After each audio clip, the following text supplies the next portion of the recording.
सब जानते हैं कि किसी भी समय लोकसभा चुनावों की तिथियों की घोषणा हो सकती है और जम्मू कश्मीर की जहां तक बात है, ऐसी भी अटकलें लगाई जा रही हैं कि जम्मू कश्मीर में लोकसभा चुनावों के साथ विधानसभा चुनाव भी करवाए जा सकते हैं। देखिए, एक तरफ चुनाव आयोग, केंद्र सरकार बड़े बड़े दावे कर रही है निष्पक्ष चुनाव के, फ्री एंड फेयर इलेक्शंस होने के, वहीं दूसरी तरफ हमारा आरोप है कि विशेषकर शिवसेना के नेताओं को इलेक्शन में भागीदारी के लिए अड़चनें पैदा की जा रही हैं। देखिए, इसमें कोई दो राय नहीं है। हम सब जानते हैं कि जम्मू कश्मीर एक अति संवेदनशील इलाका है। यहाँ पिछले 35 सालों से हम आतंकवाद से जूझ रहे हैं और आतंकवादी जो है लगातार चुनावों को लेकर जो है और तेजी से सक्रिय हो जाते हैं। तो जहाँ तक शिवसेना की बात है, हमारा आरोप है कि हमारे नेताओं को पर्याप्त सुरक्षा नहीं दी जा रही।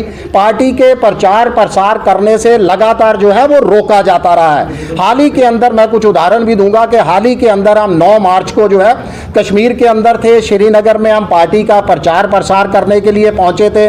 पार्टी प्रशासन को वेल ऑन टाइम करीब 4 दिन पूर्व जानकारी भी दे दी गई थी, मगर उसके बावजूद भी हमें प्रेस इनक्लेव पर पत्रकारों से बातचीत करने पर, जनता के साथ संवाद साधने पर जो है वो रोक दिया गया।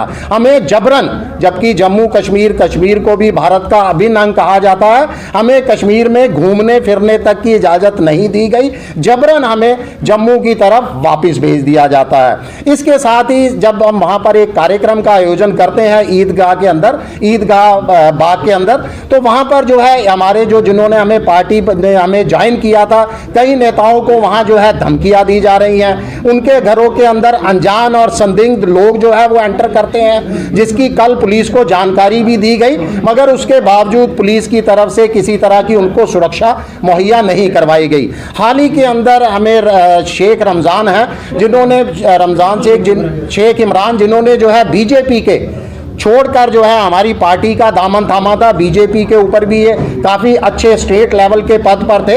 इन्होंने शिवसेना ज्वाइन की है। इनको भी मैं आपको बता दूं, कई इनके पास धमकियों भरे पत्र हैं जो इन्होंने प्रशासन को भी उसकी जानकारी दी है। ये तमाम धमकियां हैं जो इनको आई गई हैं, इनके घर में जो है हमले हुए हैं, तमाम धमकियां दी गई हैं, मगर इनको भी पर्याप्त सुरक्षा नहीं दी जा रही। ये अनंतनाग के रहने वाले हैं, यहाँ तक कि इनको पार्टी प्रचार प्रसार के लिए कहीं आने जाने की भी इजाज़त नहीं है।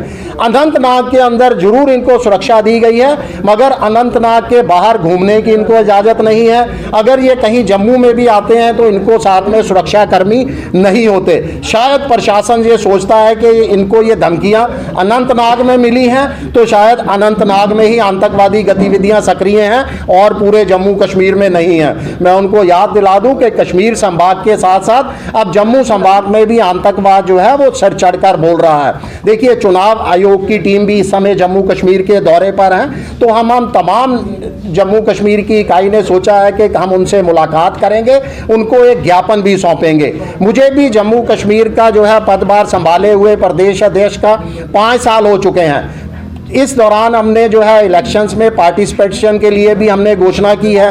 दूर दराज के जम्मू कश्मीर के कई इलाकों का दौरा करना पड़ता है, जगह जगह जाना पड़ता है पार्टी के प्रचार प्रसार के लिए, मगर हमें बहुत ज़्यादा परेशानियों का सामना करना पड़ता है और हमेशा किसी अनहोनी घटना की चिंता हमेशा हमारे ऊपर मन के अंदर बनी रहती है। तो हम चाहते हैं कि जल्द से जल्द, अगर सरकार चाहती है, केंद्र सरकार, चुनाव आयोग चाहता है कि जम्मू कश्मीर में आने वाले तमाम चुनाव फेयर तरीके से करवाए जाएं, पूरी तरह से फ्री एंड फेयर हो, जनता की ज़्यादा से ज़्यादा इसके अंदर भागीदारी हो, तो मैं अपील करता हूं कि जल्द से जल्द तमाम विपक्षी पार्टियों, खास करके शिवसेना के नेताओं को भी जो है वो सुरक्षा प्रदान की जाए। हमारा आरोप है कि कहीं ना कहीं ये सोची समझी रणनीति के तहत शिवसेना नेताओं के साथ सौतेला व्यवहार किया जा रहा है।